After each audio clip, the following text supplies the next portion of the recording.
been an important part of the Afghan economy, and government plans to increase the crop include the building of a cottonseed oil plant and refinery at Lashkargah in the Helmand Valley.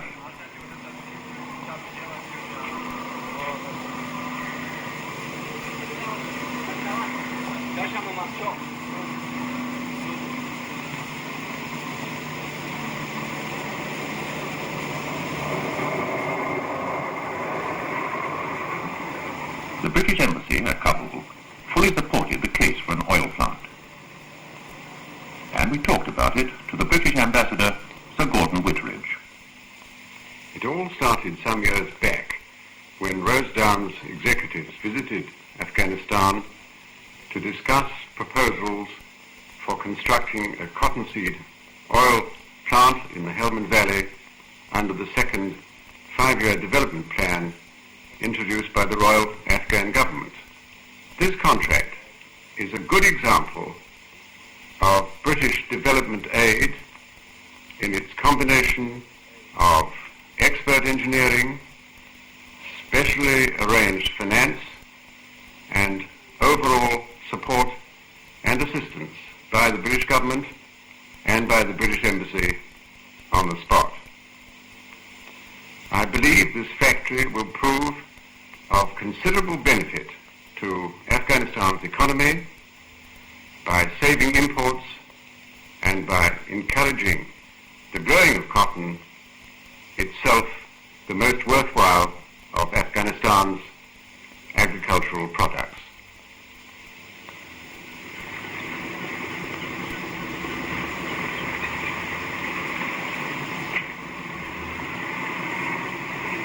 The loading of the first machinery for Afghanistan marks the start of a long and difficult journey. The sea voyage to Karachi will be followed by a rail journey through Pakistan and finally a road haul through Afghanistan itself, where heavy traffic will soon be carrying the machinery on the last stage of its journey from England.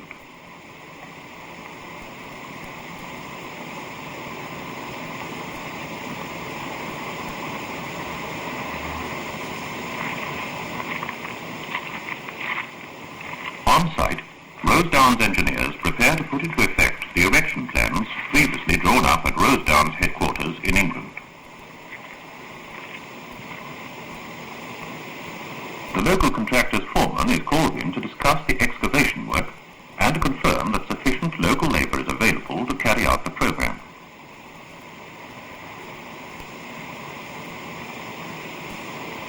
This early meeting marks the start of a project which will transform the unyielding desert sands into a factory complex destined to become the birthplace of a new industry.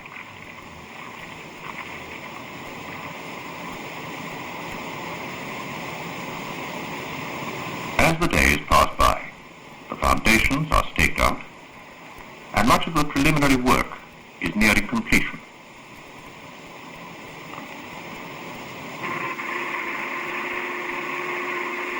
A steady stream of plant arriving on site brings to an end the 7,000-mile journey by sea, rail and road.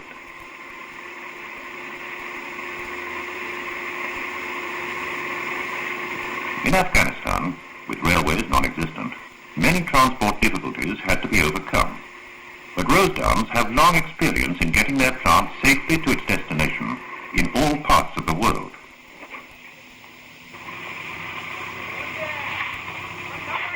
Civil engineering work is carried out by Afghan construction units under the supervision of the Rosedowns engineers.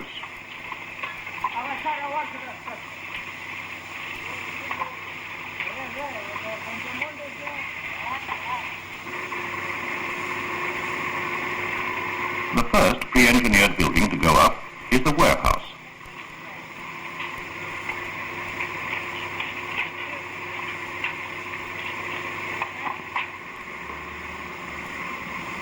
The design used on this project is specially suitable for countries where cost is an essential consideration and where little skilled labour is available.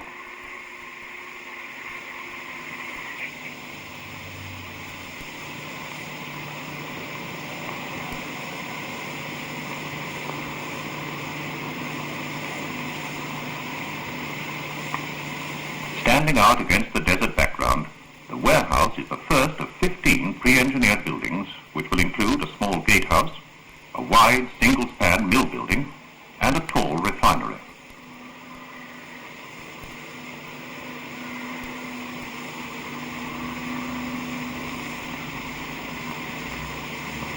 The mill building will house the machinery for the pre-treatment of the cottonseed and the oil extraction plant. Local stone from the bed of the Helmand River will provide solid floor foundations for the heavy mill machinery.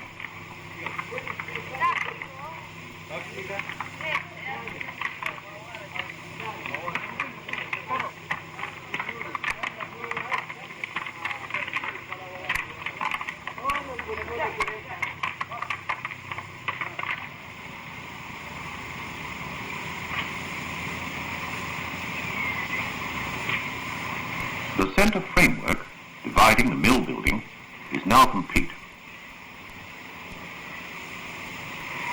and floors are rolled ready for concreting.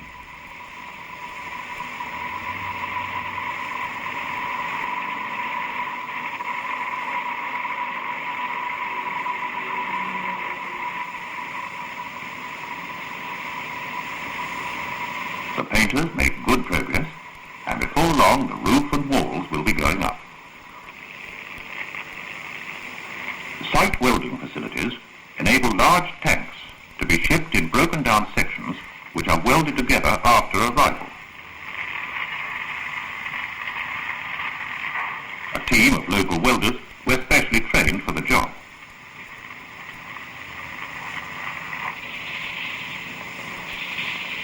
The first fuel tank to go into place will eventually feed the diesel engines in the power station.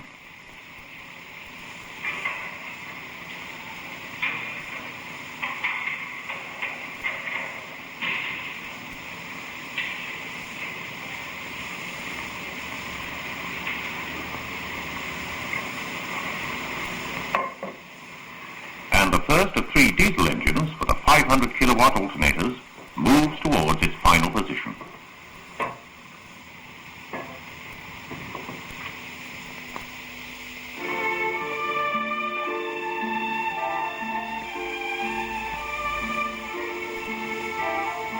As the months go by, the desert begins to yield to the untiring efforts of the engineers, and the outlines of the factory complex take on their final shape.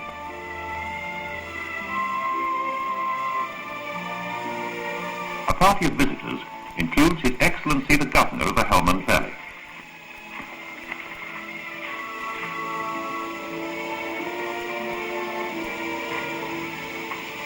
The tour of the plant includes a visit to the 3-storied batch refinery.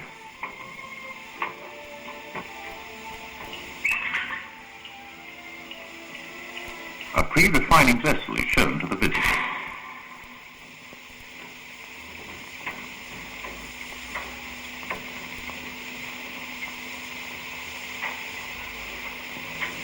A feature of this type of oil filter press is its simplicity and robustness.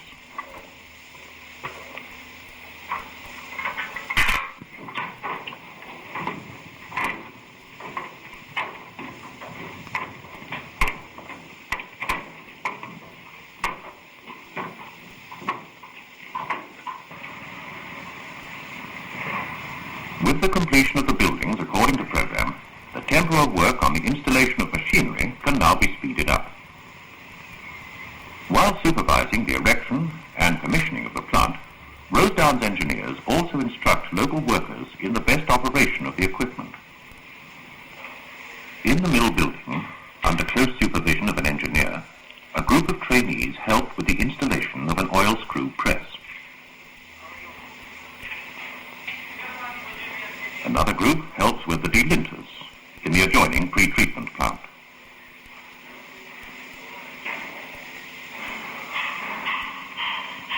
With the commencement of pre-commissioning tests, trainees under close supervision undertake minor jobs on various units, such as the hull and seed separator,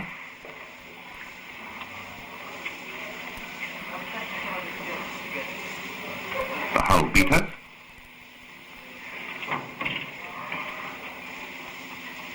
the decorticator separator,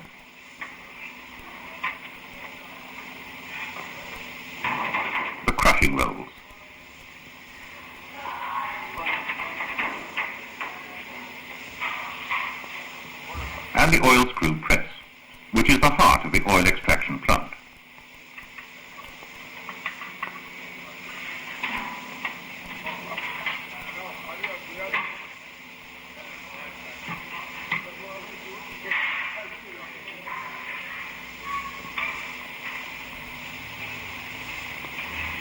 The assembly of the boilers is now complete, and subject to final inspection, all is ready to go.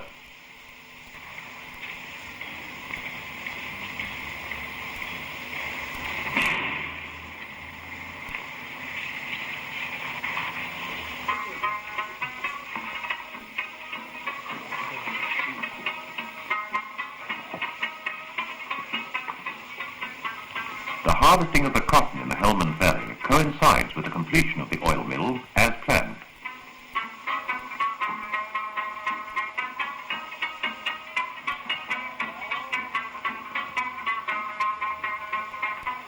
The pods have burst into fluffy white balls, each containing more than 30 oil-bearing seeds.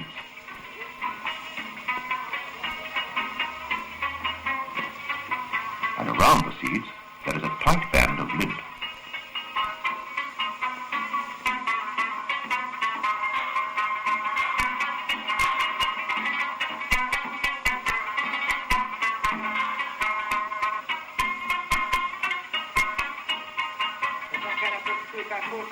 From the farms, cotton comes to a central collecting point for grading and sacking up.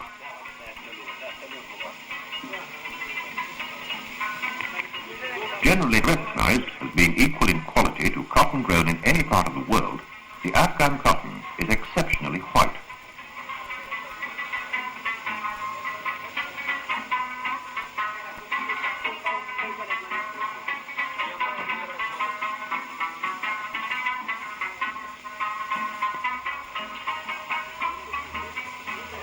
The weight of each sack is recorded and credited to the farm concerned.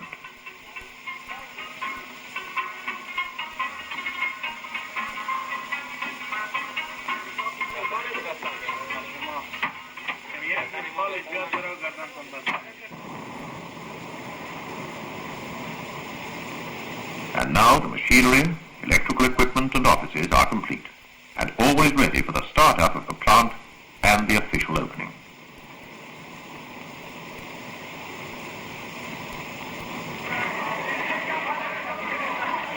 Attended by high-ranking members of the Afghan and British governments, the official opening ceremony is an indication of the importance with which both governments view the development. The ceremony will be performed by the Minister of Mines and Industries, His Excellency Abdul Samad Salim.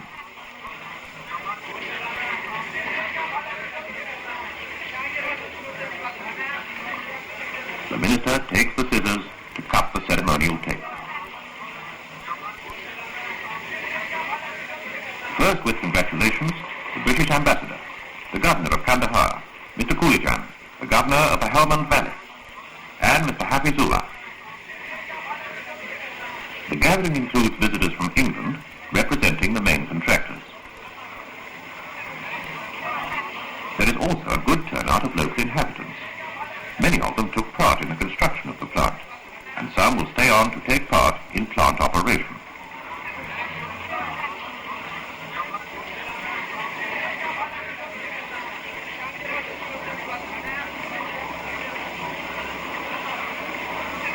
To tour the site and see the plant in action, the official party go first to the powerhouse to see the diesel alternators starting up.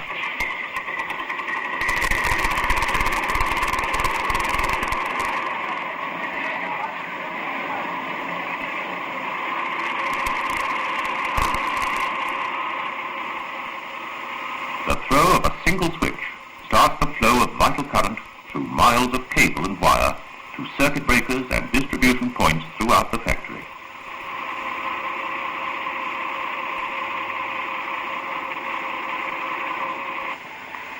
An enclosed pneumatic conveyor carries the cottonseed from the ginnery to the preparation plant in the mill building.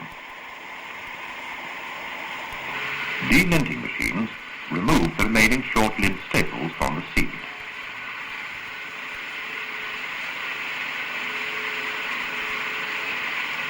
Lint separated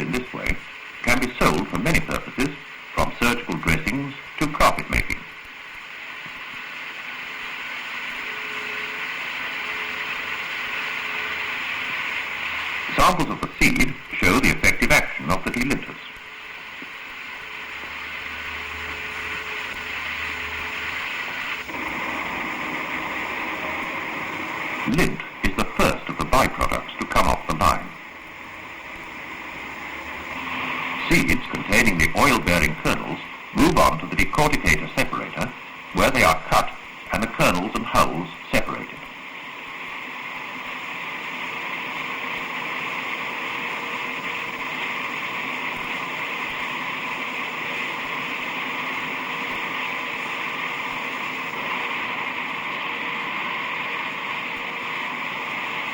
The hulls are further processed in the hull beating machine, where any remaining pieces of kernel are separated and recovered.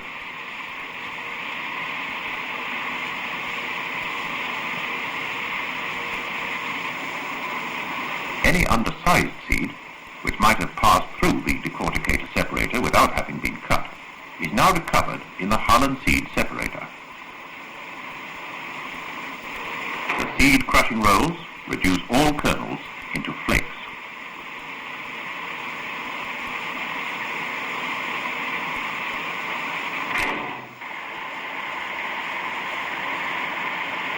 A screw conveyor running under the floor carries the flakes onwards to a batch of conditioning cookers, each mounted above a screw press.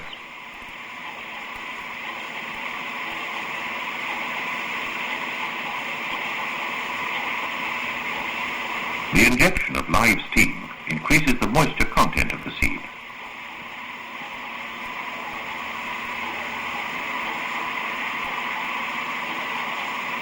The machine also undertakes a drying off process to create efficient conditions for expelling the crude oil.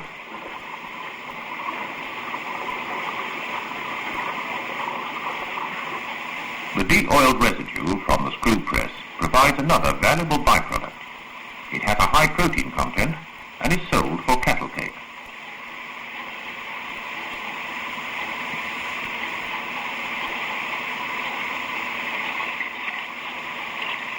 To remove any insoluble material or impurities, the crude oil itself is forced through a filter press.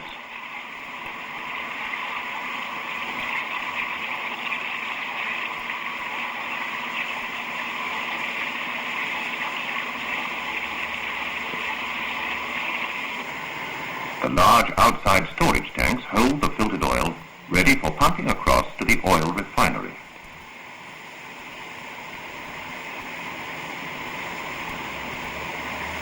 And in the refinery, the first processing stage takes place in the pre-refining vessels. The free fatty acids are neutralized with caustic soda so that the oil can be washed and dried.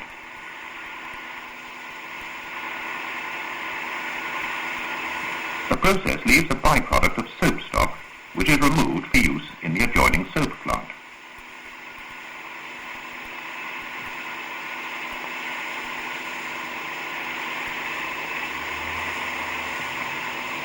To produce a soft cooking oil without smell or taste, the oil is treated in a deodorizing vessel.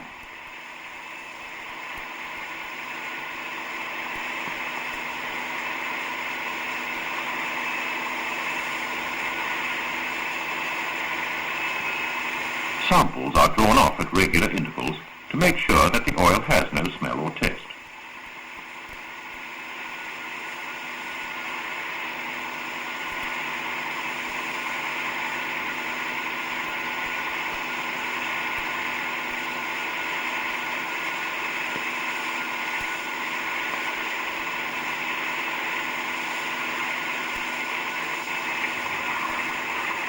After yet another filtering process, the deodorized oil is ready for the final tests.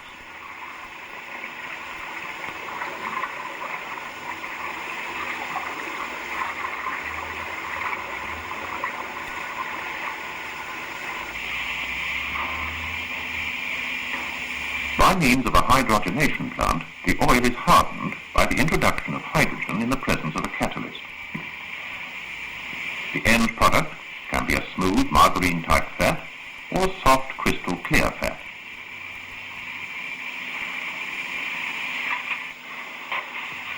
And now the much-needed cooking oil begins to come off the production line. Semi-automatic canning and weighing speed up the flow, ready to meet the demands for a high-quality, home-produced product, produced and sold at a price well within the reach of everybody.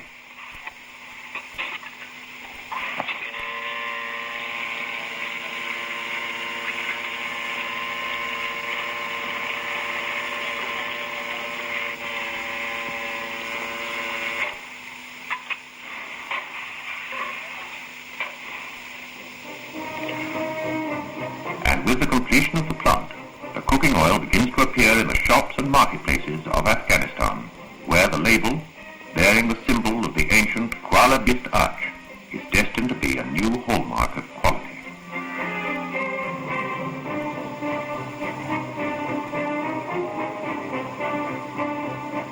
Once again, the Rosedowns organization, with its overall engineering experience of plants for the processing of all commercial oil seeds, completes another turnkey project. So the desert yields to modern technology, and this immense fund of expertise is available for similar projects in all parts